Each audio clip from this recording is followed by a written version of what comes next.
বিশেষকৈ চাওক আমাৰ এটা কথা কোৱাই আছে যোনে যদি আপুনি নিজৰ স্বাৰ্থত যদি আপত জইন কৰে চ' সেইটো মানুহ ইয়াতে জইন নকৰাই ভাল বিকজ আমি ৰাইজৰ স্বাৰ্থতহে ইয়াতে ওলাই আহিছোঁ তো ৰাইজৰ স্বাৰ্থৰ কথা যদি আপুনি ভাবে তেন্তে আপত থাকিব পাৰিব আপুনি যদি নিজৰ স্বাৰ্থৰ কথা ভাবিছে তেন্তে ইয়াৰ পৰাই গুচি যোৱাই বেছি বেটাৰ হয় তেওঁলোকে নিজৰ স্বাৰ্থৰ কাৰণে কাম কৰিছিলে যিহেতু নিজৰ স্বাৰ্থবোৰ পূৰণ হোৱা নাই সেইকাৰণে তেওঁ আপদল এৰিবলগীয়া হৈছে নাই আমি জনাত এতিয়া এনেকুৱা নাই যিহেতু ইলেকশ্যন আহিলে আমি খুব ধুমধামকৈ প্ৰিপেৰেশ্যন কৰি আছোঁ তো এনেকুৱা একো তেনেকুৱা নাই আৰু যিবোৰ মানুহ গৈছে তেওঁৰ ইমান আপত ইনভলভমেণ্ট নাছিলে তেওঁলোকে বিশেষকৈ আমাক ইমানকৈ মানে সহযোগ কৰা নাছিলে পাৰ্টিক চ' তেওঁলোক গুচি গৈছে সেইটোৱে নহয় চাওক এইটো প্ৰেছাৰাইজ কৰাৰ কাৰণে আজি আমাৰ মাজত ইমানখিনি ডিষ্টেঞ্চ আহি গৈছে মই যিহেতু আপৰ দলটো ভাল পাওঁ তাৰ আদৰ্শ নীতি বেছি ভাল পাওঁ চ' সেইটো কাৰণে মই ইয়াতে আছোঁ তেওঁ যিটো স্বাৰ্থত ইয়াৰ পৰা গ'ল তেওঁৰ ইণ্টেনশ্যন আছিলে যে আমি যদি বিজেপিত তুমি থাকা বহুত বেছি আমি পইচা ধন ঘটিব পাৰিম এইবোৰ টাইপ ষ্টেটমেণ্ট আছিলে তেওঁৰ মানে সেইটো কাৰণে মই তেওঁৰ পৰা ছেপাৰেট মানে হৈ আছোঁ এতিয়া চ' সেইটোৱে আজি মোৰ নতুন নহয় মোৰ হাজবেণ্ডৰ লগত এইবোৰ হৈ আছে যে তেওঁ বহুত আগৰ পৰা মোক এইবোৰ প্ৰেছাৰাইজ দি আছে আৰু যিবোৰ মানুহ এতিয়া ইনভলভ আগৰ পৰা যিবোৰ মোৰ ওপৰত এলিগেশ্যনছবোৰ লগাইছে তো তেওঁৰ লগত মোৰ স্বামীৰো মানে হেৰি আছে আপোনাৰ হাত আছে কিন্তু মই ধৰক যিমান যি নহওক মই এজনী ছোৱালী মানুহতো চব কথাই মই খুলি কেনে ক'বলৈ মোৰো অলপ মানে আগৰ পৰাই বেয়া লাগি আছিলে তো এতিয়া যিহেতু চব বস্তু তেওঁ মানে বেয়াকৈ এটা ওলাইছে চ' সেইটো ক্লিয়াৰ কৰাটো মোৰ দায়িত্ব হয় তো যিমানখিনি আজি ওপৰৰ পৰা আজিলৈকে যিখিনি মোৰ ওপৰত এলিগেশ্যনছ লগাইছে তো প্ৰত্যেকটো বস্তুত মোৰ হাজবেণ্ডৰ হাত আছিলে তো সেইটো মানে এতিয়া যোনে মোৰ ওপৰত এলিগেশ্যনছ লগাইছে তেওঁলোকেও কৈছে এইবোৰ বস্তু চ' তেওঁ আগৰ পৰাই মোৰ লগত লাগি আছিলে এতিয়া আপুনি যিহেতু মোক কামৰ পৰা নমাব বিচাৰিছিলে কিন্তু মই যিহেতু ইমান হেৰিৰ মাজতো মই নিজৰ কাম ভালকৈ কৰি গৈ আছিলোঁ তো সেইকাৰণে মোৰ হাজবেণ্ডে এতিয়া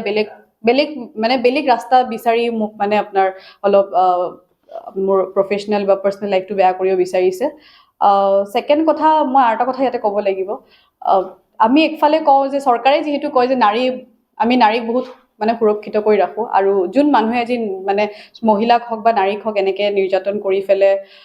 আজি বিজেপিত জইন কৰিছে তো তাতেই বুজিব পাৰোঁ যে তেওঁলোকে কেনেকুৱা মানুহক ঠাই দি আছে মানে সেইটো মানে মোৰ ডাঙৰ কুৱেশ্যন হ'ব ছেকেণ্ড কথা 13ত এটা মোৰ লগত ইনচিডেণ্ট হৈ গৈছে মই মেনশ্যন নকৰোঁ বুলি ভাবিছিলোঁ বাট কৰিবলগীয়া হ'ল 13ত মোৰ হাজবেণ্ডে মোক বহুত মানে য'ত মই থাকোঁ তাতে সেইটো একচুৱেলি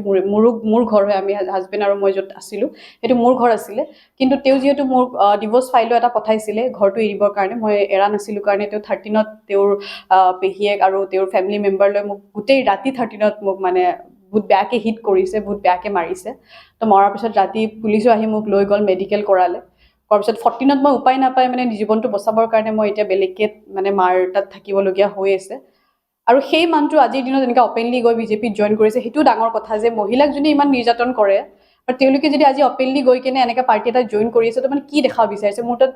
চব বস্তুৰ প্ৰুফ আছে সেইদিনাখন ৰাতি মেডিকেল কৰোৱা মোৰ বডিত এতিয়াও মানে গোটেই চিনবোৰ আছে চ' সেইখিনিয়ে ক'লোঁ যে আমি মুখেৰে অকল নক'লে নহয় যে আমি মহিলাক বহুত সুৰক্ষিত কৰি ৰাখিছোঁ আজি মই কাউন্সিলৰ হৈ কিনে যিটো ফেচ কৰি আছোঁ চ' সেইটো মই নিবিচাৰোঁ যাতে কোনো ফেচ কৰক আৰু কথা হ'ল তেওঁ যিহেতু বিজেপি জইন কৰিছে চবৰে নিজৰ নিজৰ মানে পাৰ্টি চুজ কৰা এইটো মানে স্বাধীনতা থাকে তো তেওঁ যি ভাল দিছে তাকে কৰিছে ফাৰ্ষ্ট কথা হ'ল তেওঁ জইন কৰাৰ দুটা মটিভ থাকিব পাৰে প্ৰথমতে তেওঁ যেতিয়া মই কাউন্সিলৰ জিকিলোঁ তেওঁ মোক বহুত বেছিকৈ প্ৰেছাৰ দিছিলে বিজেপিত যাবলৈ তো তেওঁৰ মানে ইণ্টেনশ্যনটো আছিলে যে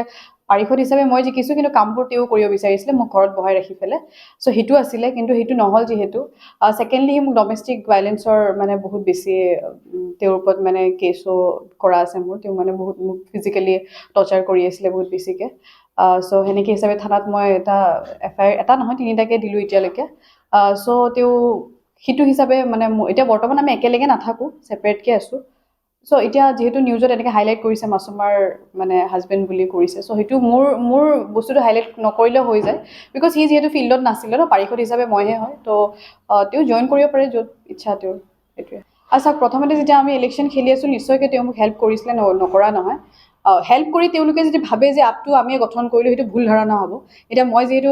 খেলি পেলাই পাৰ্টিবোৰ যিটো মানে নাম দিলে আজি তো মই ক'ব নোৱাৰোঁ যে পাৰ্টিটো ময়ে গঠন কৰিছোঁ এইটো মোৰ একচুৱেলি ভুল ষ্টেটমেণ্ট হ'ব তেওঁ যিটো ষ্টেটমেণ্ট দি আছে যে আপৰ পুলি আমিয়ে মানে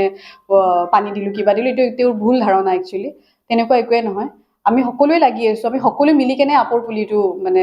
পানী দিয়া বুলি ক'ব লাগিব নিজাভাৱে আমি ক্ৰেডিট কেতিয়াও ল'ব নোৱাৰোঁ